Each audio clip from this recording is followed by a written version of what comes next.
तो अपने आप को प्रेशराइज मत करना कि मुझे इस चीज को याद करना है। सबसे पहले प्रेशर में दिमाग कुछ याद नहीं रखेगा, और अगर एक आध क्वेश्चन आ भी गया उसके बाहर से तो छोड़ दो उसको, इट्स नॉट वर्थ। आज मैं बात कर रहा हूँ जेई 2022 के एस्पिरेंट से। जेई मेन का एग्जाम जो अप्रैल में होने वाला था वो शिफ्ट हो गया जून में। तो हम इसे एक अपॉर्चुनिटी की तरह देख सकते हैं जिसमें हम अपने सारे दिक्कतों को और बैकलॉग्स को क्लियर कर सकते हैं। लेकिन सवाल ये उठता है कि आखिर करें कैसे? That is the million dollar question. तो इसी क्वेश्चन को एड्रेस करने के लिए मैंने ये वीडियो बनाई है। एंड तक देखना, मैं यहाँ पर पूरे डिटेल में स्ट्रैटेजीज की बात करूंगा जिसके हेल्प से आपके ये अगले 60 दिन काफी अच्छे बीतेंगे। ऑलराइट, शुरू करते हैं। तो यहाँ पर हम अपनी पूरी स्ट्रैटेजी बनाएंगे और हर उन एस्पेक्ट्स पे बात करेंगे जो एक जेई मेन एस्पिरेंट के लिए इंपॉर्टेंट होती है। ओके, सबको पता है कि जेई मेन एक ऐसा एग्जाम है जिसमें हमें बहुत ज्यादा डिफिकल्ट सवाल नहीं पूछे जाते। वहां पर चैलेंज होता है कि आप कम समय में क्या आसान और मॉडरेट लेवल के सवाल भी कर सकते हैं या नहीं कर सकते। अब बोलोगे सर क्या सारे क्वेश्चंस इजी होते हैं? नहीं, कुछ सवाल बीच बीच में डिफिकल्ट हो सकते हैं। लेकिन अगर मैं पिछले 5 सालों के जेई मेन के पेपर का एनालिसिस करूं तो एक रफ एवरेज जो सामने निकल कर आता है वो ये आता है कि आउट ऑफ, मतलब 100% में अगर कहूं तो 100% में से इजीली इजीली 45 to 50% क्वेश्चंस ये आसानी से इजी कैटेगरी में आते हैं। इतने सवाल इजी कैटेगरी में होंगे। पहले हमें प्लान बनाने से पहले हमें पेपर का स्ट्रक्चर समझना पड़ेगा कि हम क्या पढ़ने वाले हैं, हमसे क्या पूछा जाएगा, और हम जो पढ़ रहे हैं उसका सीधा सीधा हमें हेल्प मिलेगा या नहीं मिलेगा। राइट? तो उसके बाद अगर हम बात करें, then comes the area of moderate level questions. Moderate level के जो सवाल होते हैं, you will be surprise to know कि मॉडरेट लेवल के क्वेश्चंस अराउंड 35 से 40% होते हैं। ये कौन से होते हैं? मॉडरेट। राइट? तो इजी और मॉडरेट सवाल ही मिला लें तो हमारे पास लगभग 80 से 85 से इवन 90% क्वेश्चंस भी मॉडरेट लेवल और इजी लेवल के मिला के हो सकते हैं। और जो बाकी बच रहे हैं ना, और जो बाकी बच रहे हैं, rest of the questions can be difficult. तो ये कुछ 10 to 15% क्वेश्चंस डिफिकल्ट हो सकते हैं। ये कौन से कैटेगरी में आएंगे? डिफिकल्ट वाली कैटेगरी में। राइट? तो डिफिकल्ट वाली कैटेगरी में अगर ये सवाल है तो क्या हमें इन सवालों को करने की जरूरत भी है, ये हम देखेंगे। तो जेई मेन में अगर हमारे पास 75 टोटल सवाल पूछे जाते हैं हमको, तो 75 में से इजिली अगर उसका हम 50% ले लें तो मतलब अराउंड 35 to 40 क्वेश्चंस ये कौन सी कैटेगरी में आ जाएंगे? इजी क्वेश्चंस की कैटेगरी में आ जाएंगे। 35 to 40% ऑफ दिस, मतलब लगभग 25-30 सवाल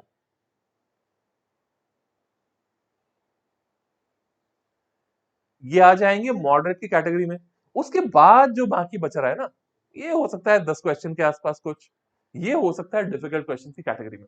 लेकिन हमारे पास एक बहुत बड़ा टूल है आज जो पहले नहीं था, वो ये है कि हमारे पास जो पहले 10 सवाल होते हैं ना, उन 10 सवालों में जेई मेन में तुम्हें 5 ही क्वेश्चन करने हैं जो इंटीजर टाइप होते हैं।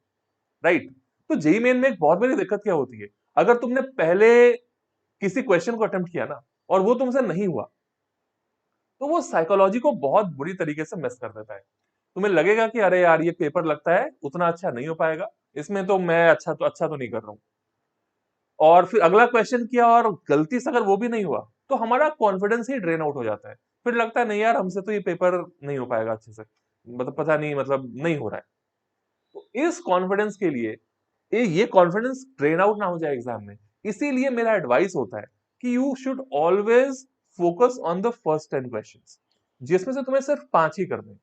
तो अगर एक तुम्हारा मिस भी हो गया ना, अब मुझे पता है ये एग्जाम स्ट्रेटजी का पार्ट है जो मैं बता रहा हूं, बट ये चीज मतलब दिमाग में उनको लेके चलनी है कि एग्जाम में शुरू के 1-2 क्वेश्चंस ना होना इज ओके। मतलब मुझे पता है कि इस 10 में से मुझे 5 ही सवाल करने हैं, तो मैं उतना स्ट्रेस नहीं लूंगा। मुझे पता है 10 में से अगर एक छूट भी गया तो मैं मार्क्स लूज नहीं कर रहा हूं, राइट। तो एग्जाम को हमको इस हिसाब से देखना पड़ेगा। एक, हमारे पास 10 में से 5 करने के ऑप्शन है, तो पहले 10 में से अगर मेरे को 2 3 4 क्वेश्चन नहीं भी आते हो ना, डिफिकल्ट अगर उसमें कोई पूछ दिया नहीं आता हो, कोई दिक्कत नहीं है।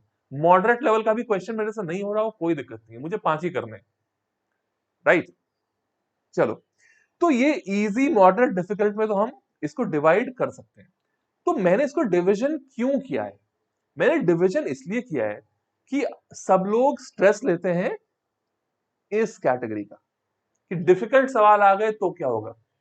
अरे भैया, डिफिकल्ट सवाल के अलावा भी वहां पर बहुत सारे क्वेश्चंस और इतने सारे क्वेश्चंस हैं, अगर तुमने उनको कर लिया ना, तो इंडिया की किसी भी एनआईटी मतलब जेई एडवांस का तो कट ऑफ आराम से क्लियर कर सकते हो। इंडिया की किसी भी एनआईटी में जाकर आराम से कुछ भी लेके पढ़ सकते हो। इतने सारे और कैटेगरी के सवाल होते हैं। राइट। और इवन डिफिकल्ट कैटेगरी के सवाल भी जो है ना, तुमसे तब होने लग जाएंगे अगर तुमने इजी और मॉडरेट वाला कर लिया। राइट।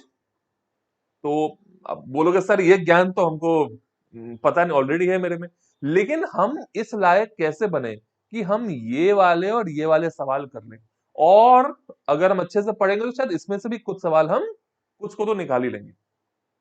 ठीक है। तो इसका मैं तुम्हें अभी स्ट्रैटेजी दूंगा। सबसे पहले बात आती है कि जेई मेन की तैयारी में क्या क्या एस्पेक्ट्स हैं, कौन कौन से एस्पेक्ट्स हैं जिनका हमको ध्यान रखना होगा। तो मैं लिखते जाता हूं ताकि सब लोग चाहो तो नोट्स भी बना सकते हो उसके, मतलब छोटा कहीं शॉर्ट में लिख के। तो जिस एस्पेक्ट्स की बात होती है वो सबसे पहले है थ्योरी। राइट। सेकेंड एस्पेक्ट हो गया इसका प्रॉब्लम प्रैक्टिस।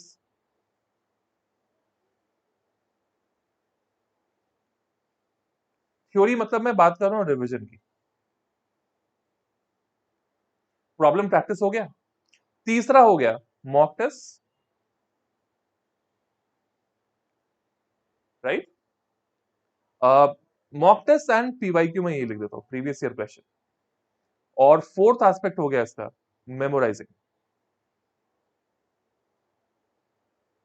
ठीक है, इतनी चीजें होती हैं हमको, अगर इनमें हमने मास्टरी कर ली सब में, काम खत्म है।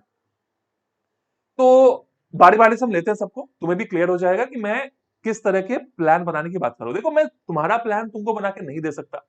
हर इंसान अपने में एक एक डिफरेंट सेट ऑफ कैपेबिलिटीज लेके रहता है।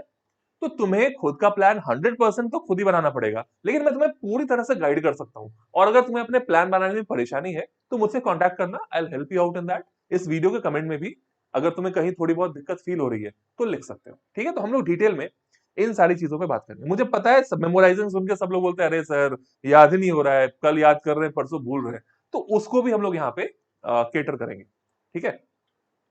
तो सबसे पहले आता है थ्योरी का रिविजन।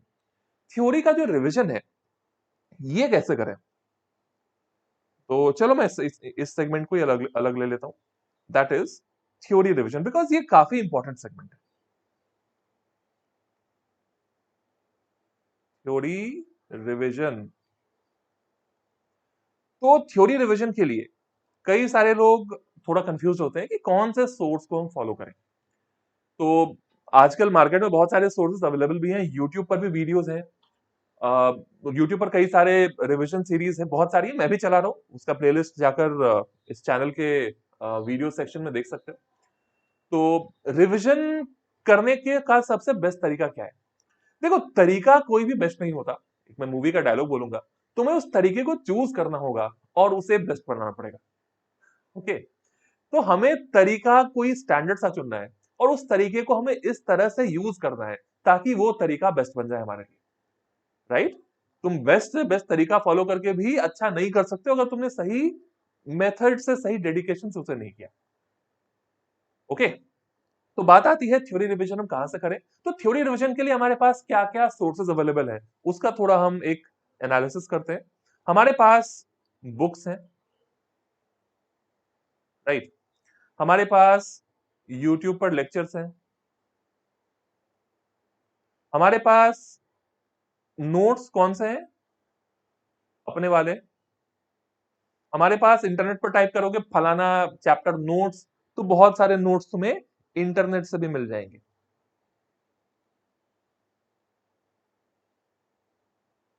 राइट। आजकल बहुत सारी बुक्स आ गई हैं जिसमें थ्योरी को थोड़ा कंसाइज करके दिया हुआ है। तो उन बुक्स में भी तुमको, या तुम्हारे पास हो सकता है तुम्हारा स्टडी मटेरियल हो किसी कोचिंग की, इसके लिए कोचिंग में होने की तुम्हें जरूरत नहीं है। थोड़ा बुद्धि लगाना तुम्हें आराम से मिल जाएगा भैया। मैं यहाँ नहीं बता सकता हूँ कैसे, बट थोड़ी बुद्धि लगाना ये सब मिल जाएगा तुम्हें। या फिर बहुत जगह ये थोड़ा कुछ सेकेंड हैंड बुक शॉप में भी मिलता है, अगर चाहते हो तो वहां जाकर भी ले सकते हो, चलेगा। क्या उसकी जरूरत नहीं पड़ेगी। आई नो सब लोग उतने होशियार हैं कि ये कहां से मिलेगा, तुम पता कर लो, पर ठीक है। Anyway, so books, YouTube lectures, अपने नोट्स, दूसरे के नोट्स, स्टडी, मतलब कहां से हम थ्योरी को रिवाइज करें। तो एक चीज मैं तुम्हें बताता हूं, हमारे माइंड से ना, हमारे माइंड में हम लोग बहुत बार कुछ इंस्टेंसेस को रिकॉर्ड कर लेते हैं। क्यों? क्योंकि अगर क्लास में कोई चीज पढ़ाई हो रही है और मैंने उस टाइम पे कुछ किया ना, तो मैं अगर वही चीज कर रहा हूँ तो मुझे क्लास में जो उस दिन चला था वो चीज थोड़ी थोड़ी याद आनी शुरू हो जाएगी। मतलब मैं कहीं फिसल के गिरा, ठीक है, मतलब कहीं पे मान लो पोछा लगा हुआ था, जमीन बहुत प्लेन थी, मैं वहां फिसल के गिर गया, तो नेक्स्ट टाइम से मैं जब भी मतलब वेट फ्लोर देखूंगा मुझे लगेगा अरे नहीं यार, मैं तो फिसल के गिर गया था, मुझे केयरफुल हो जाना चाहिए। राइट। तो ऐसा ही कुछ यहाँ पर भी होने वाला है। हम लोग कुछ चीजों से अपनी मेमोरी को एसोसिएट कर लेते हैं। राइट, सर ने कुछ समझाया था, मैंने कुछ एग्जाम्पल साइड में थोड़ा सा लिख के छोड़ दिया था, तो मैं उसे देखूंगा ना, तो मुझे मेरे एग्जाम्पल्स याद आएंगे। तो ये कब होगा? जब हम अपने नोट्स पर रिलाई करेंगे। हमेशा हमेशा this these notes are your best friend.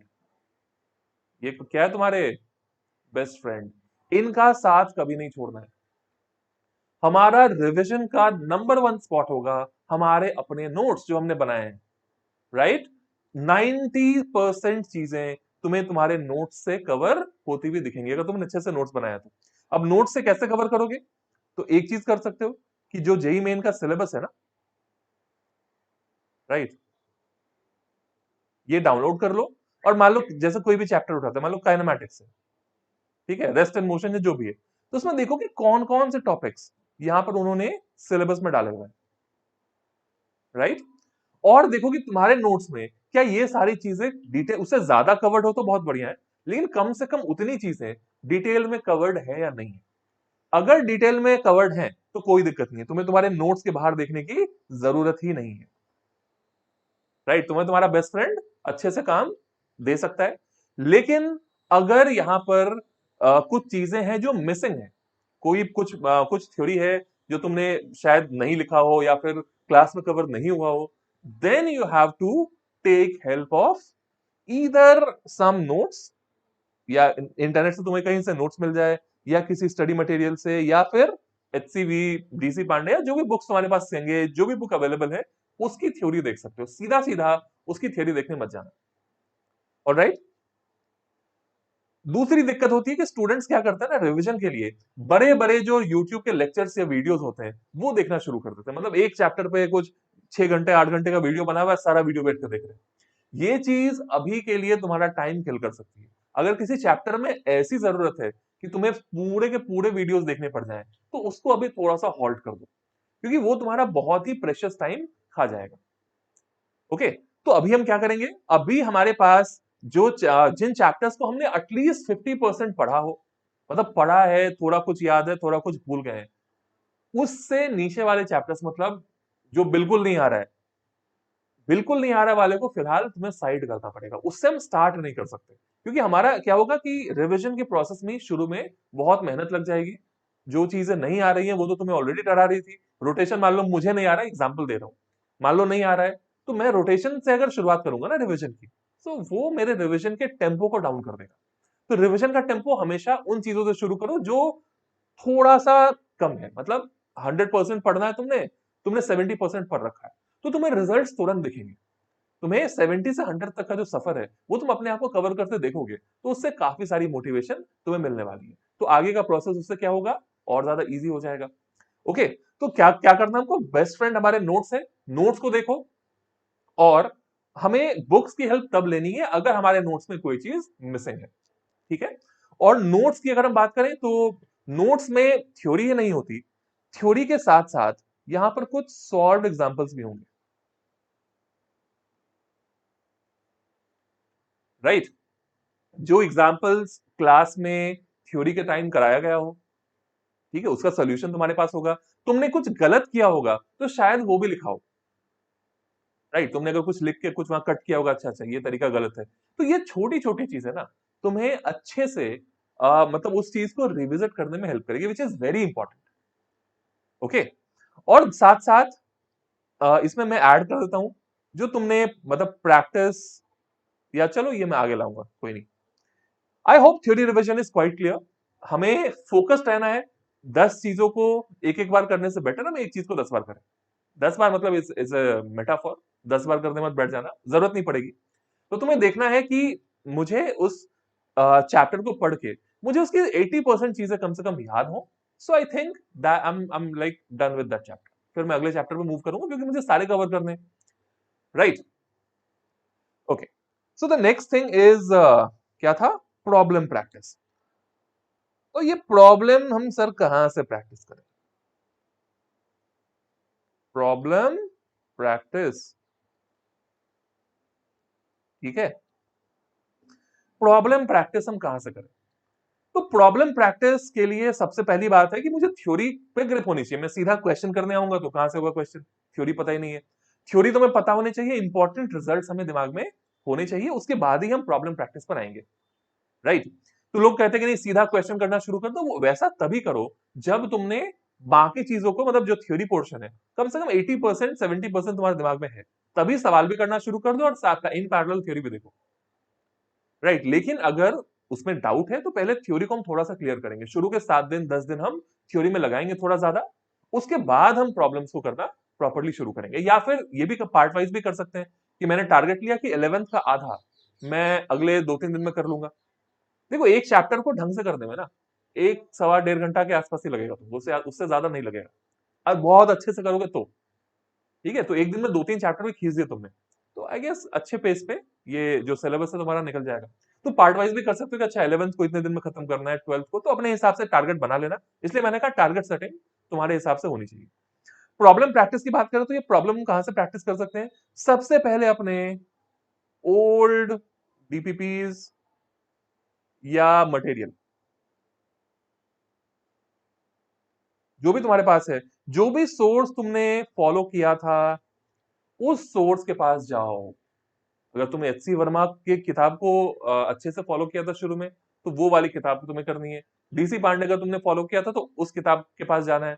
हमेशा उस किताब में जाओ और उन सवालों को ढूंढो जो तुमसे पहली बार में नहीं हुए थे। भले तुमने इस किताब को कर लिया हो, पर कुछ तो याद होगा, या तुमने कुछ मार्क बगल में लगा दिया हो। इसलिए मैं हमेशा कहता हूं कि जो सवाल एक बार में ना हो, वो सवाल तुम्हारे लिए बहुत ज्यादा हेल्पफुल होने वाले हैं, क्योंकि तुमने उसमें कुछ नया तो सीखा, और साथ साथ तुमने जो एक बार में नहीं हुआ था तो गलत प्रोसेस पे यूज किया था, तो उस गलत प्रोसेस का भी आइडिया तुमको वहां से लग जाएगा। ओके, तो पुरानी डीपीपीज और मटेरियल जो है, सबसे पहले इस पर जाना है। And specially look for the questions जो तुमसे फर्स्ट अटेम्प्ट में नहीं हुए थे, राइट?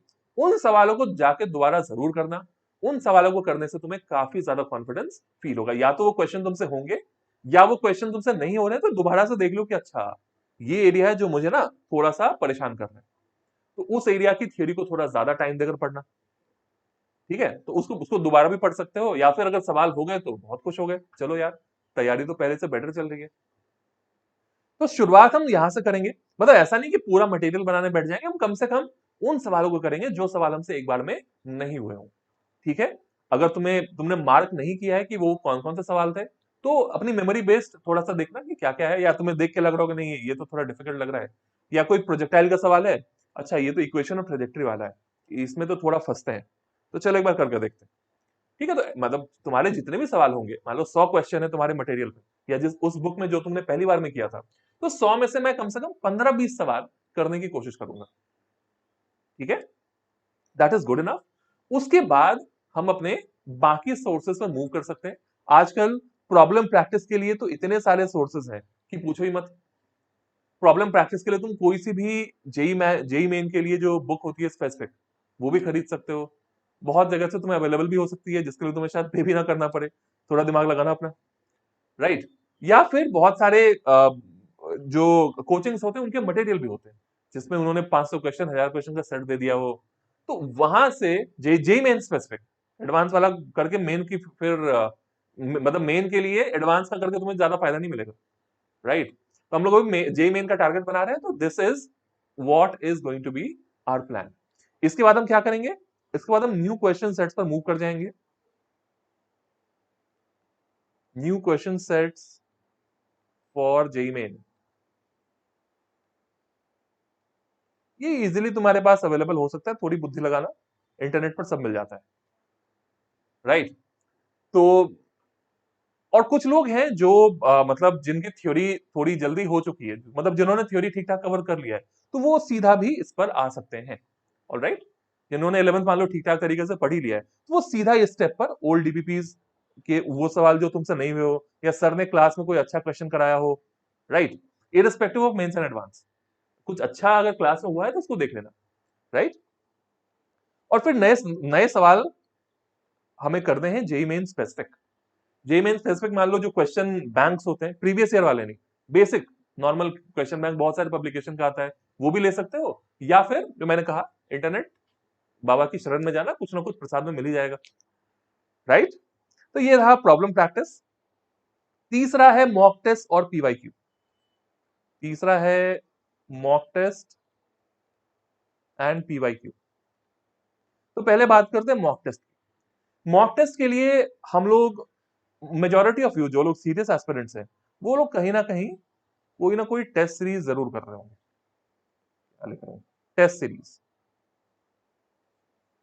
टेस्ट सीरीज में सबसे पहले आता है तुम्हारा, जो जिस कोचिंग में या जहां तुम तैयारी कर रहे हो वहां पर भी टेस्ट होते हैं, और या फिर कुछ लोग बाहर के दूसरे कोचिंग्स का भी या दूसरे जगह जहां टेस्ट सीरीज अवेलेबल है उसकी भी मदद लेते हैं। कुछ लोग इंटरनेट बाबा की शरण में जाते हैं, वहां से भी उन्हें कुछ ना कुछ मिल ही जाता है। तो टेस्ट पेपर्स हमारे पास मॉक टेस्ट वाले होने चाहिए, लेकिन मॉक टेस्ट पेपर्स में एक दिक्कत होती है कि कई बार जेई मेन का जो एक्चुअल डिफिकल्टी लेवल है ना, उसको वो फॉलो नहीं करते, राइट। तो इस बात का ध्यान रखना कि जेई मेन का जो एक्चुअल डिफिकल्टी लेवल है वो तुम्हारी टेस्ट सीरीज में फॉलो हो रहा हो। तो टेस्ट सीरीज देनी कब शुरू करनी चाहिए, अगर चल रहा है तो देते जाओ, लेकिन अगर ऑप्शन है तुम्हारे पास तो टेस्ट सीरीज को थोड़ा सा अगर होल्ड कर सको अगले 7 दिन 10 दिन, अगर तुम्हारी थियरी अच्छी नहीं है, नंबर भी नहीं आ रहे अच्छे, तो फिर तुरंत में टेस्ट सीरीज देकर कोई फायदा नहीं है।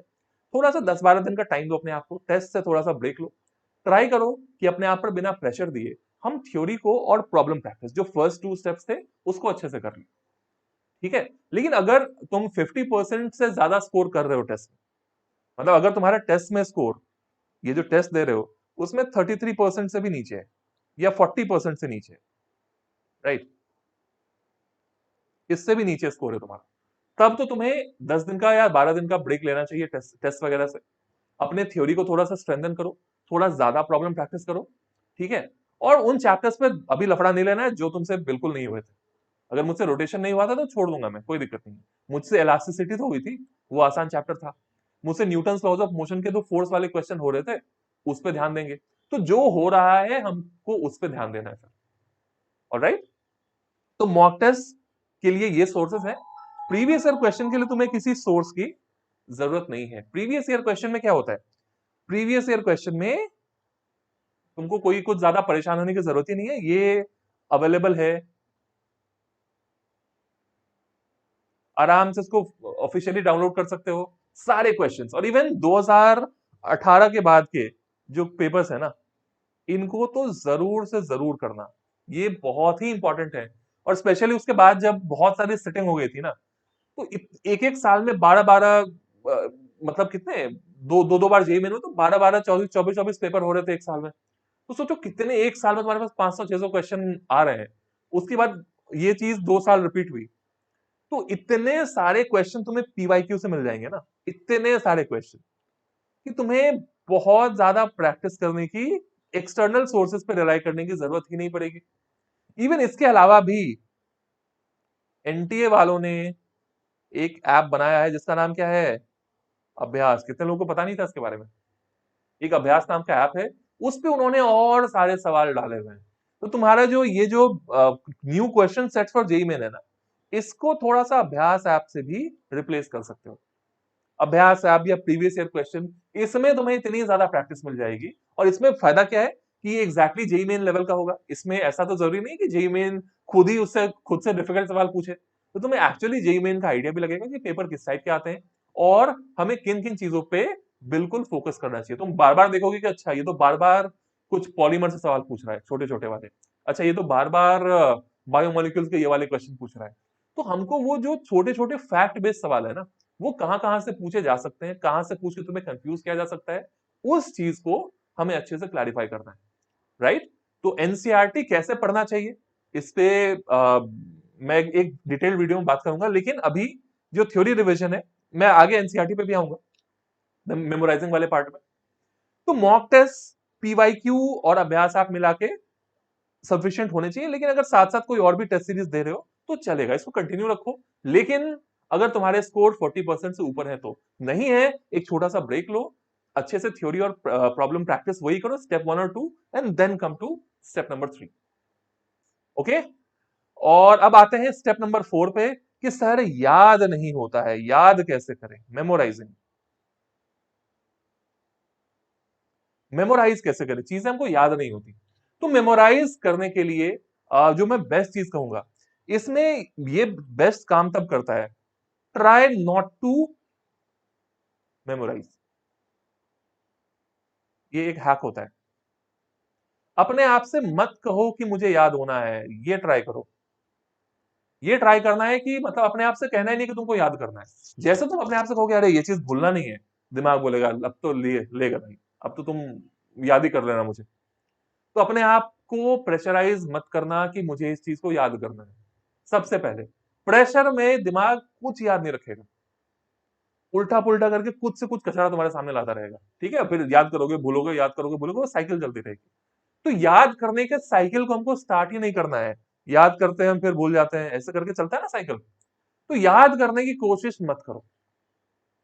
जो मैं बार बार कहता हूँ कि क्या कभी स्कूल का प्रेयर तुमने याद किया था? क्या कभी हमारा नेशनल एंथम बैठकर रट्टा मारा था? नहीं मारा था। हमने इतनी बार सुना कि वो हमें याद हो गया। तो हमें क्या करना है, जो हार्ड कोर मेमोराइज करने वाली चीजें हैं, जिनका कोई और ऑल्टरनेटिव नहीं है। राइट? अब जैसे कम्युनिकेशन सिस्टम है, उसमें कई बार सवाल पूछे जाते हैं कि जो मान लो ऑप्टिकल फाइबर है वो कितनी फ्रीक्वेंसी पर काम करता है, स्काई वेव्स जो होते हैं वो मतलब कितने किस फ्रीक्वेंसी रेंज में चलते हैं। ठीक है? फलाना ये स्ट्रेटोस्फेयर है, उसकी हाइट कितनी है लगभग। अगर ऐसे टाइप के सवाल आ गए तो इसमें हम कुछ नहीं कर सकते, ये तो या तुम्हें आते हैं या नहीं आते। ऐसे भी एक दो इन सबको मैं डिफिकल्ट कैटेगरी में रखता हूँ, भले छोटा फैक्ट बेस्ड हो, बट ये तुम्हें हो सकता है कि याद ना हो। राइट? तो मेमोराइज करने के लिए क्या करना है, सबसे पहले हमें मेमोराइज करने की कोशिश नहीं करनी है, और हमें रिलाई करना है NCERT plus short note plus voice recording. ये बहुत काम आने वाली है। मेमोराइज करने के लिए क्या करना है, हमको एनसीईआरटी के बाहर किसी भी चीज को मेमोराइज करने की कोशिश नहीं करनी है। एनसीईआरटी में अगर कुछ है जो, अगर मुझे किसी चैप्टर को याद मतलब कुछ फैक्ट्स को याद ही रखना है तो वो फैक्ट्स एनसीईआरटी में होने चाहिए। और अगर एक आध क्वेश्चन आ भी गया उसके बाहर से तो छोड़ दो उसको, इट्स नॉट वर्थ। बाकी सवाल है मेरे पास ना, उनको करेंगे। ठीक है? तो ये हमारा फंडा होने वाला है कि हम याद करने की कोशिश नहीं करेंगे। क्या करेंगे, हम एक ही चीज को बार बार पढ़ेंगे। मान लो मैं एस ब्लॉक का एक चैप्टर है मेरे सामने, ठीक है? तो मैं नहीं मानता हूं कि एस ब्लॉक में भी तुम्हें सारी चीजें रट्टा मारनी है, बिल्कुल नहीं, ऐसा काम नहीं चलता। तुम्हें एस ब्लॉक में अगर कुछ चीजें हैं जो तुम्हें याद रखनी है, तो वो चीज तुमको क्या करना है, उस चीज को तुम्हें बार बार पढ़ना है। इतनी बार पढ़ो, तुम्हारा टारगेट क्या होना चाहिए, जैसे एस ब्लॉक चैप्टर है, मैं रट्टा मारने वाले चैप्टर्स को ना उसकी एक लिस्ट बना लूं, ज्यादा तो होंगे नहीं। ये हर चैप्टर में, ये एक चैप्टर का पूरा चैप्टर भी हो सकता है, इस चैप्टर का कोई छोटा सा पार्ट भी हो सकता है, जो भी हो मैं उसकी एक हिट लिस्ट बनाकर रख लूंगा कि भैया ये हिट लिस्ट है, इसको तो ठिकाने लगाना है हमको। राइट? तो वो हिट लिस्ट को क्या करना है हमको, उस हिट लिस्ट में जितने भी सारी चीजें आएंगी ना, उसको बांट लो 3 हिस्सों में। कितने हिस्सों में? 3 हिस्सों में, 3। अगर मेरे पास लाइक 12 पॉइंट्स आ गए, मतलब 12 टॉपिक सब टॉपिक जो भी हैं आ गए, तो उनको 3 हिस्सों में बांट लेना कि लगभग बराबर बराबर वॉल्यूम के हिसाब से 3 हिस्से। और हमें क्या करना है, हमारा वीक वन का टारगेट होगा, बाकी सब कुछ भूल जाएंगे। हमारा हिस्सा नंबर 1 है, हम उसको बस रीड करेंगे, कुछ और नहीं करना है। जो जो है हम उसको बोलकर रीड करेंगे बस, लेकिन हर चीज रीड करेंगे। अगर कोई डायग्राम है उसके नीचे कुछ लिखा हुआ है, this is the structure of red phosphorus, वो भी पढ़ेंगे। डायग्राम है तो उसको अच्छे से रुक के देखेंगे, याद करने की कोशिश नहीं करनी है। तुम पढ़ के भूल जाओ, दैट्स ओके। तुम पूरा पढ़ो, पूरा भूल जाओ, ये फ्रीडम है तुम्हारे पास। याद करने की कोशिश नहीं करनी है।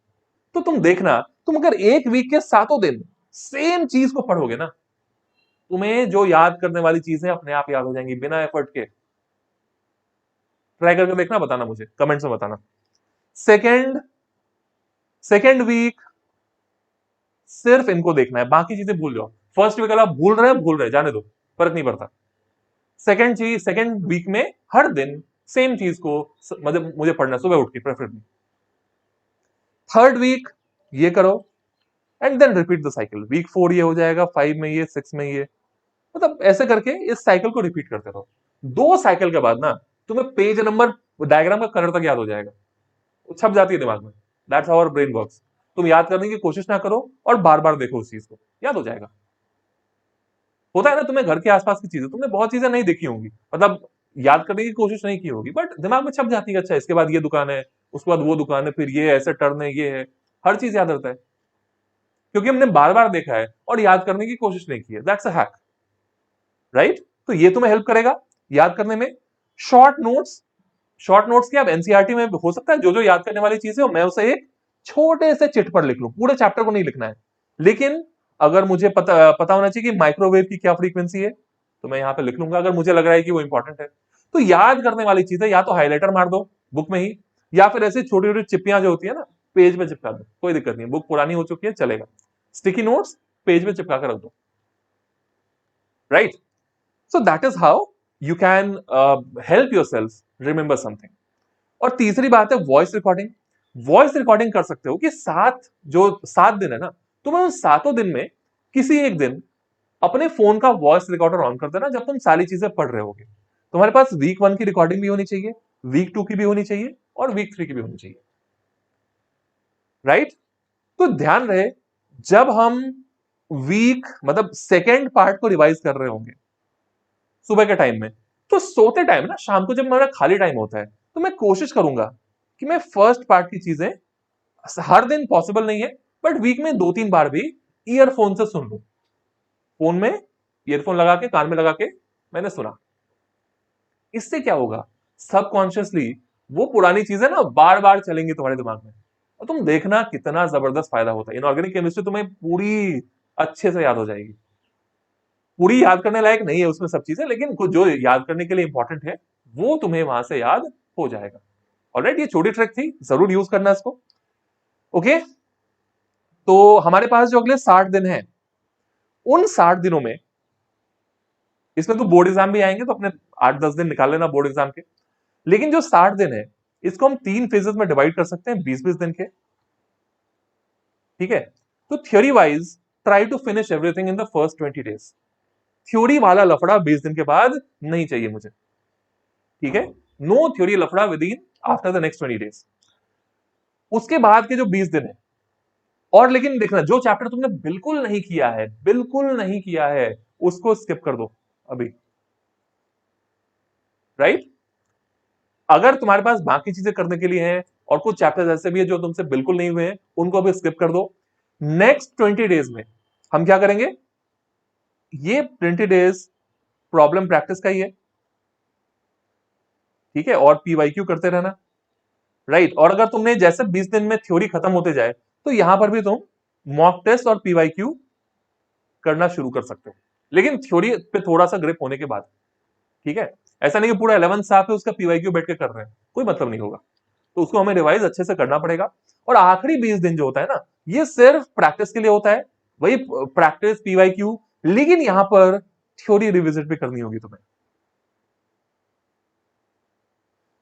फर्स्ट फेज का ठीक उल्टा होता है लास्ट फेज। फर्स्ट फेज में हम मानते हैं कि नहीं हमें चीजें पढ़नी है, लेकिन लास्ट फेज में हम क्या करते हैं, हम ये मानते हैं कि हमें सब कुछ आ रहा है। हम क्वेश्चन करेंगे, अगर कहीं फंसे तो उस पार्ट की थ्योरी को देखेंगे। तो वहां इंट्रोस्पेक्ट करेंगे कि यहाँ पे क्या गड़बड़ हुई। देखो बताने के लिए इसमें बहुत कुछ है, मैं इस पर शायद 2-3 घंटे बात कर सकता हूँ, लेकिन अभी के लिए थोड़ा वीडियो काफी लंबा हो गया है, तो मैं इसको यहाँ पर इसी बात के साथ क्लोज कर रहा हूँ कि अगले 60 दिनों में अगर तुमने ये स्टेप्स को प्रॉपर्ली फॉलो किया ना, तो तुम्हारे पास एक अच्छा सा रिविजन प्लान होगा। और हम जो क्लूलेस कभी कभी हो जाते हैं कि अभी क्या करें नहीं करें, वो क्लूलेसनेस तुम्हारे लाइफ से हटेगी। तुम्हारे पास एक कुछ भी है, इफ यू एक कहावत, if you fail to plan, if you plan to fail, क्या कहते हैं, हाँ, if you fail to plan then you plan to fail, ठीक है, मैं खुद ही भूल गया था।